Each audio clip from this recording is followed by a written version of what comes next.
মহাকাব্যিক ইতিহাস লিখতে গেলে বাংলাদেশের ফুটবলকে যেভাবে সাজাতে হবে ঠিক সেভাবেই সাজানো হচ্ছে বাংলাদেশের ফুটবলকে। কেননা সাম্প্রতিক বাংলাদেশের ফুটবল দলে এমন কিছু ফুটবলারকে যুক্ত করা হয়েছে যারা তাদের পারফরম্যান্সের জন্যই বিভিন্ন বিদেশি লিগে সুযোগ পেয়েছে একাধিকবার এবং খেলছেও বর্তমানে।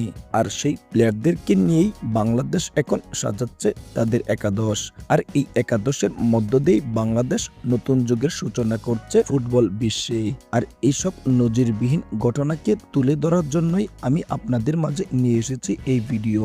কারণ বাংলাদেশের বর্তমান ফুটবলার হামজা চৌধুরী ও সমিত সোম বাংলাদেশের ফুটবলকে নিয়ে যাচ্ছে এক নতুন যুগে, যার পরিপ্রেক্ষিতে আজকে আমরা আলোচনা করব বাংলাদেশের ফুটবল খেলা ও ভিয়েতনামের ফুটবল খেলা নিয়ে।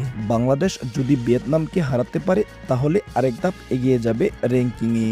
সুপ্রিয় দর্শক, আপনার কি মনে হয় বাংলাদেশ পারবে ভিয়েতনামকে হারিয়ে কাঙ্ক্ষিত জয় অর্জন করতে?